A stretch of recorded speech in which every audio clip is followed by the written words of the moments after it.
Happy learning! I'm back from my little break, and I figured, why not do some math for fun today? Here we have a question. Sine of alpha and cosine of 2 alpha are roots of the equation 8x squared plus 7x plus m equals 0. And we need to find m. All right, so let me know in the comments if you were able to solve this, or you could just watch me solve it.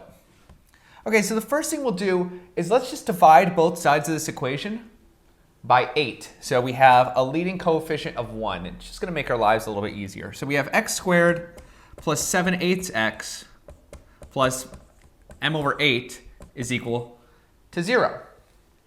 Okay, and what does it mean that sine of alpha and cosine of 2 alpha are roots?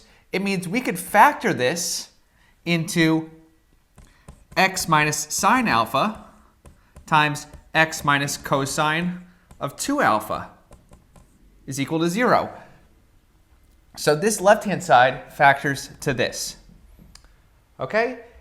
And we're going to use, well, we can expand this out and then compare coefficients. That's basically what Vieta's formula is.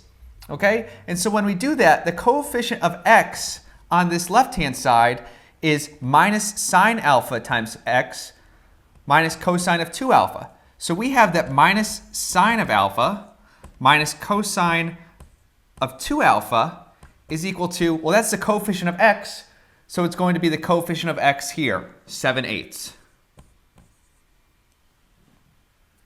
Okay, and you learned in your trigonometry class that cosine of 2 alpha is equal to 1 minus 2 sine squared alpha.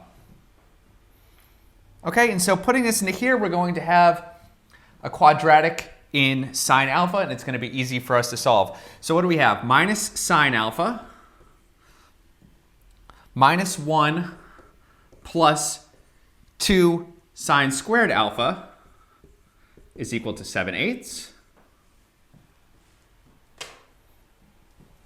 And multiplying everything by 8 and bringing everything to one side, we have 16 sine squared alpha minus 8 sine alpha, minus 8 minus 7. So minus 15 equals 0.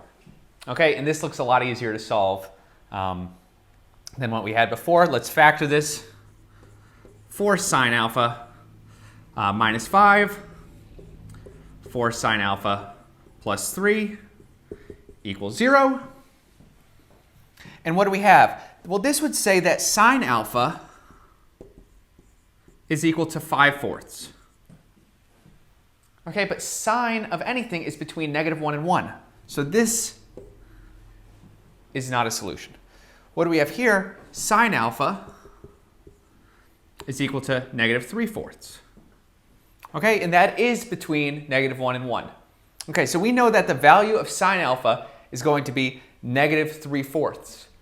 And we're going to use this to find m. So remember, sine alpha was a root of that original polynomial.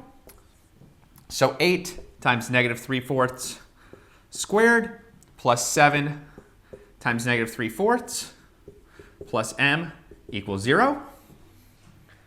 And now let's get m. This is 9 times 8 is 72 over 16. This is 21 over 4, which is minus 84 over 16 plus m equals 0. Bringing everything to the other side, we'd have m equals 12/16, which is 3/4. All right, wasn't too tough, but I know I've been gone for a while, so I thought I'd get back in the groove with kind of an easier, fun question. Well, let me know if you're still watching this channel or if you gave up on me since I was gone for so long. Happy New Year. I'll see you hopefully soon.